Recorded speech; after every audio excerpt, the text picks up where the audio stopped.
I'm going to tell you 3 reasons why the Florida State Seminoles are going to dominate the Pittsburgh Panthers. You are Locked On Seminoles, your daily podcast on the Florida State Seminoles, part of the Locked On Podcast Network. Your team every day.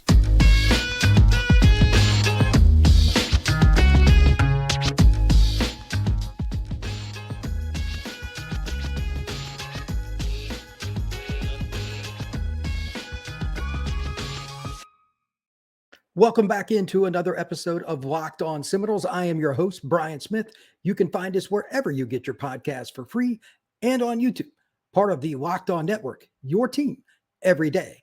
This is going to be an episode that we get right into it with 3 main reasons, and they are simply these. Number 1, Christian Veilleux is not a quarterback that's ready for Florida State's defense. He's only started 3 times. Number 2, Florida State's going to have a rushing attack that is going to absolutely, unequivocally overwhelm Wake Forest.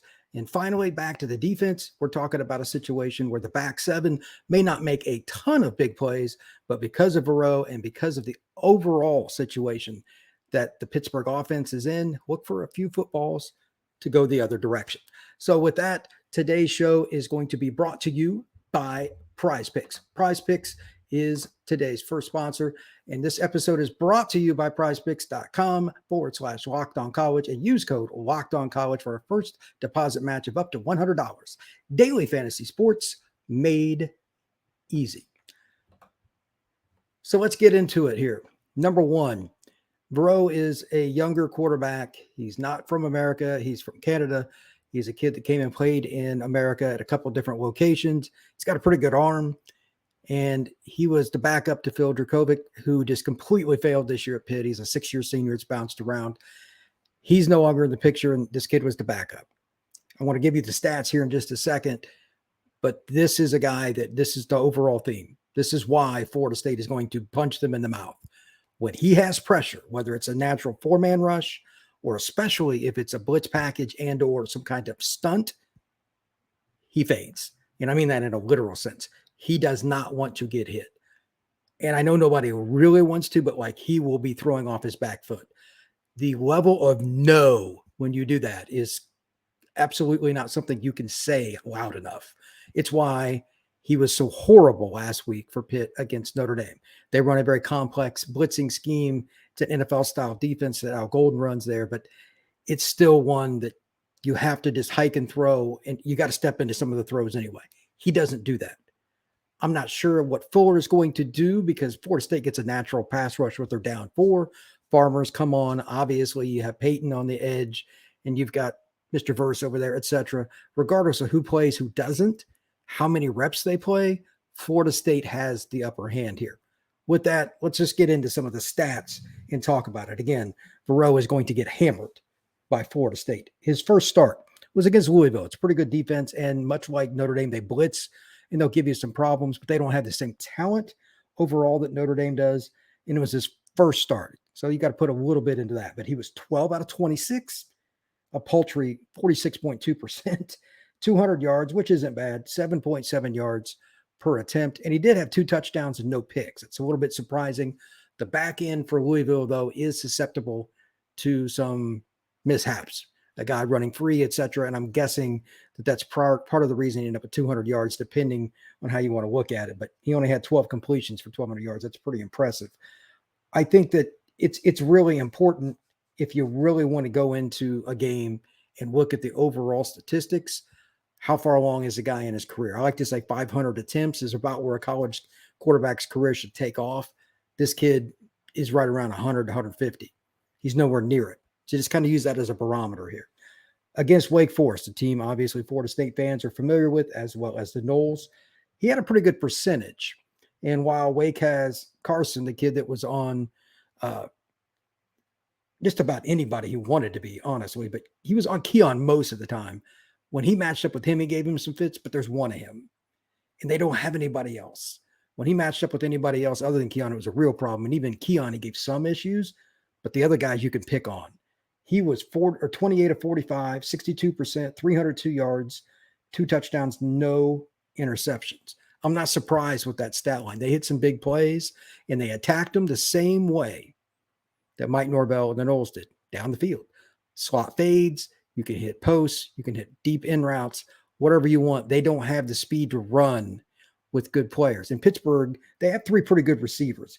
Keontre Mumfield, he had a touchdown against Notre Dame. He's got 33 catches, 399 yards, 4 touchdowns.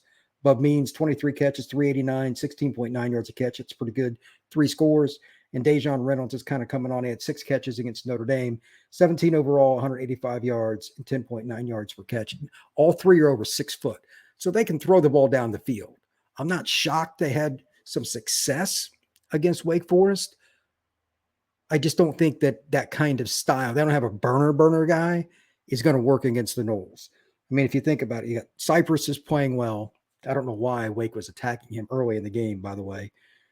Azariah Thomas, Green, Jones. Really, you could put Hussey in there now. I think he's still not where he needs to be a starter or anything, but he's good enough to make a contribution. He would have some effectiveness against Pitt because the timing with the quarterback and the receivers, while they're pretty good players, they're getting used to him. It's feast or famine. Too much of it is just throw it up and let them go get it instead of hitting anything with the timing and a rhythm that you need to be successful at the collegiate level. Again, the numbers aren't bad, but that's over the season. They've switched quarterbacks. There's a little bit of disingenuous with that. Finally, with him, again, whether Florida State comes at him with 4, stunt, blitz, combination, especially when they do things like a slot corner coming, maybe Brown comes off the nickel, whatever it is, they can move guys around, do different things. I think Veilleux is going to struggle. And that's based on watching the tape. The stats say it, period. He is just not ready for this kind of situation. But Pittsburgh, what other option do they have? The running game is pedestrian at best, and they're often put in second down and 8s, second and 9s. That's rough. Even if Pittsburgh was bringing back Dan Marino in his college days, if you told him every time you come out, you're starting to drive on 2nd and 8, Dan would not be very happy. It just doesn't work. They've got a decent amount of talent at running back, but they don't have any special player, and their offensive line is just okay. They are massive, though. They are massive. 320-pound kind of guys for the most part up front. I just don't think they're going to be able to get enough push to make it effective for Veilleux to throw play action. And I'll talk about that a little bit later in the show. But again, this should be a domination by Florida State. Out of anything you take from this show, out of Florida State's defense, offense, specialty, anything else, this is number one.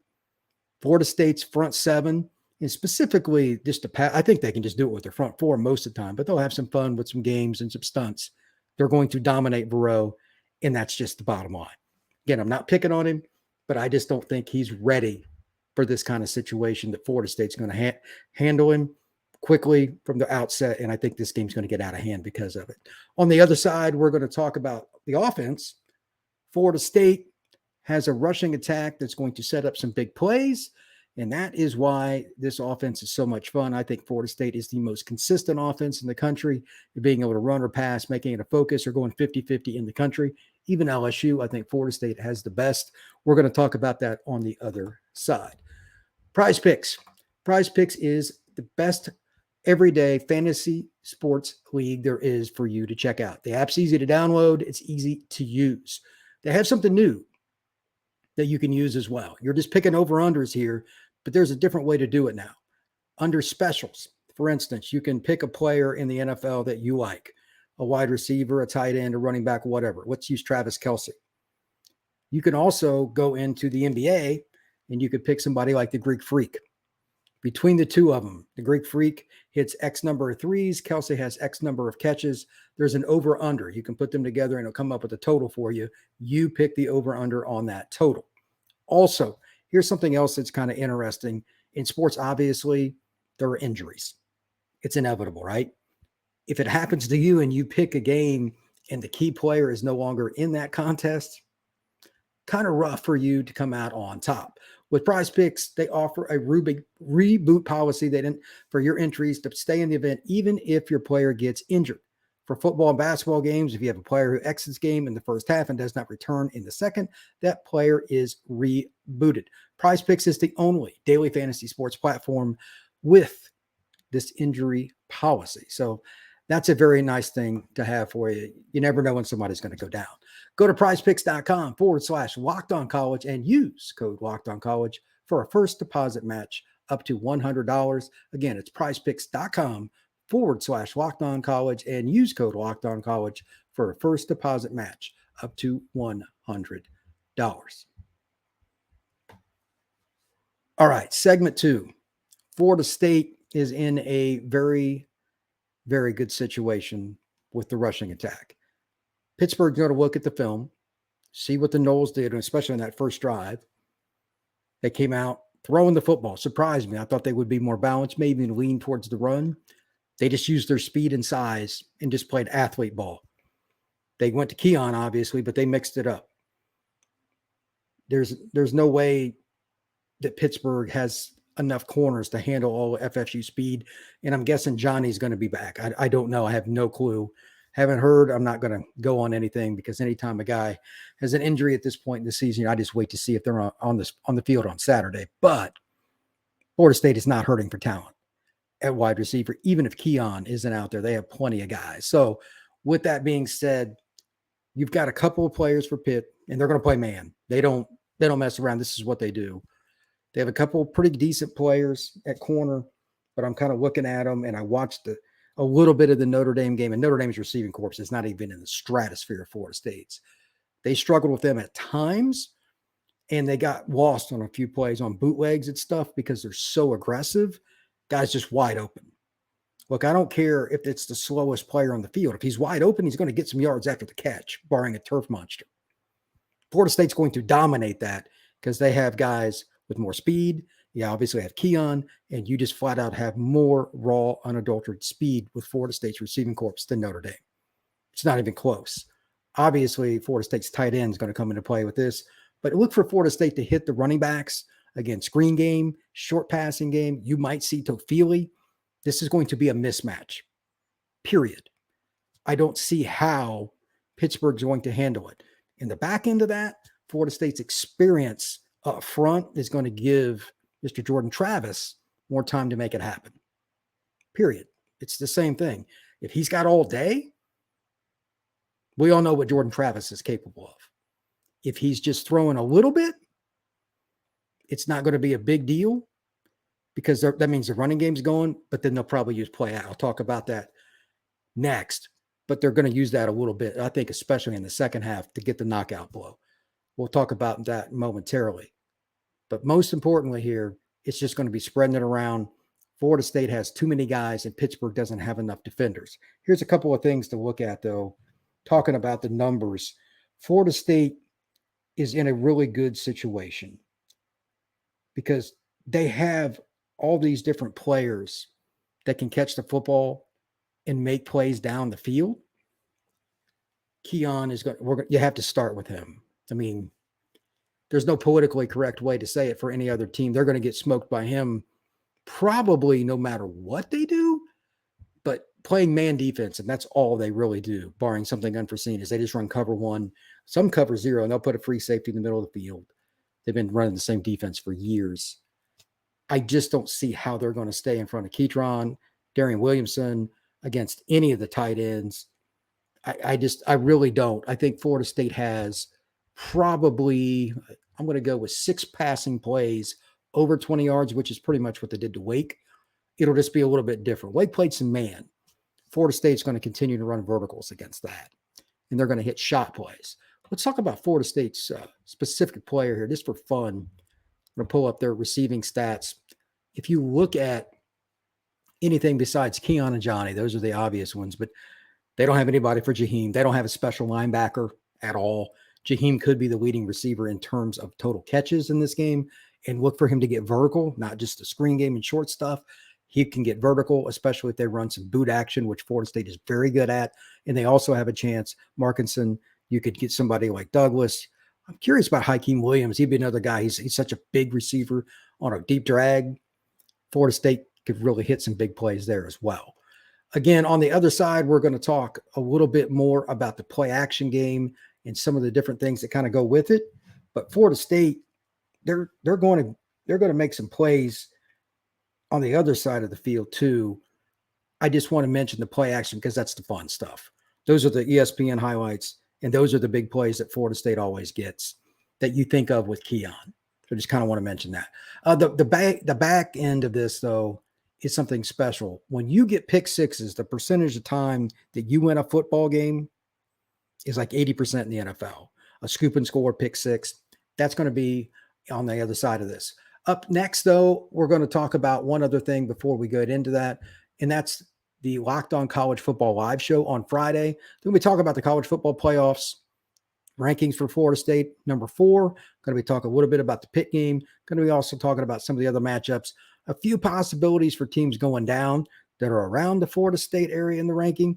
But it's probably going to be a week where it's just about jockeying for position and who plays best. So those guys are going to be checking that out, talking about different people and all the different folks that come on the show that are running different sites across from Michigan, Ohio State, etc. You're going to have some opportunities with that. And you can check it out on all the Locked On shows, including Locked On Seminoles. With that, this show is brought to you by FanDuel. This is our other sponsor today. It is one of the best apps you're going to be able to use, so check them out. Score early this NFL season with FanDuel, America's number one sportsbook. Right now, new customers get $150 in bonus bets with any winning $5 money line bet. That's $150 if your team wins. If you've been thinking about joining FanDuel, there's no better time to get in on the action. Just as an example, Florida State this week, I haven't even looked at the number on FanDuel yet, but they're going to be a huge favorite against Pittsburgh. Kind of hard for me to imagine that a lot of people aren't picking the Noles here. Pittsburgh just got smoked 58-7 at Notre Dame. They're down. Their defense is beat up. This could be an opportunity for Florida State to score a lot of points against the Pittsburgh Panthers. So the app is easy to use. You can take a lot of different options here. You can do spreads, over-unders, player props, combinations. You can do just about anything you want. So visit FanDuel.com/lockedon and kick the NFL season off. FanDuel, official partner of the NFL. All right. Final piece of information here. Again, I think the offense is going to have its moments and all that, and that's great. But this is where a unique type of scoring can happen. I'm predicting Florida State's going to dominate in this mismatch with the back seven coming up with 2 to 3 huge plays. Veilleux had 4 picks against Notre Dame. They pressure. They do a lot of things that Florida State does. Even better athletes, in my opinion, for Florida State. Pittsburgh's mentally going to be beat up. They just lost by 51. It's pretty rough to go to practice after that and say, oh, by the way, we're playing number 4 team in the country, Florida State. Yay. They're about to get smacked. They know it. I expect Veilleux to throw it up a few times. Too many. Not only do I expect pick, I could see a couple pick sixes, which that happened against Notre Dame. Again, he is not ready. Well, I don't think they're going to just completely dismantle the Pittsburgh receiving corps. They got some good players, and I mentioned it earlier. They got some good players, but it's about jump balls. Eventually, you're going to miss some of those. He's going to get hit when he should have just thrown it out of bounds before. Throw it up. Ball's going to be wobbling in the air like a loose duck. It's going to be easy pickings for the Noles. That's how you win games, going away. Complete domination, and that's arguably, if one wants to say it, the biggest mismatch. You could argue that in this game. Florida State's back seven against Veilleux and the pass rush combined. All of that together, it's not going to work out very well for him. I'm predicting at least 2 picks, and there could be more. Florida State's going to eat them up front, and it's just a matter of time for one of those come up in the air. The only question is, and this is one of my pet peeves, you've probably heard me say this 500 times on this show now, if you have an easy interception, do not drop it. I have seen about 500 easy picks this year in college football, not just Florida State, just across the board. If it comes to you, catch the frickin' ball and then do something with it. You're a Division I football player. There's a reason you're on scholarship at Florida State. They've done a good job in the past. Let's keep that going. And again, in this game, there's a chance to get a convoy going down the sideline. So here are a couple of the situations where I really think that's going to be the case. Pittsburgh gets behind the chains on first down. Second and 8. They're still a run first team. They're just blockheaded. This is what we do. They don't have the talent to do it. They need to mix up their offense more. It's very traditional, though. Veilleux's going to be in a situation. He's going to be in a couple second 8, second 12s, whatever. And he's going to be like, I ain't taking this hit. He's going to backpedal, lose his momentum, lose his velocity, throw it up, and the ball's going to go the other direction. It's that simple. I don't know which player I would pick. That's a tough one. I don't know. You guys can comment on that if you want on YouTube. Which player is the most likely to get a pick? I think Cypress played really well from when I was watching him. I was trying to watch as many DBs as possible against Wake. That would be my pick, but that's an easy one. It could be Thomas. I mean, it's really hard to pick. Bernardo, I don't know which one, but at least one of these guys is taking one to the house and going the other direction. So with that, I'm going to wrap up the show today. If you have anything you'd like to add or anything else that you thought about the mismatch possibilities, feel free to comment YouTube. Let's see what you got to say. And also, please like and give a thumbs up to this podcast, trying to grow it as much as I can. I appreciate it. And make sure that you get a chance, download any of these episodes, send them to your friends. I would really, truly appreciate it. Everybody have a great day, and thank you very much.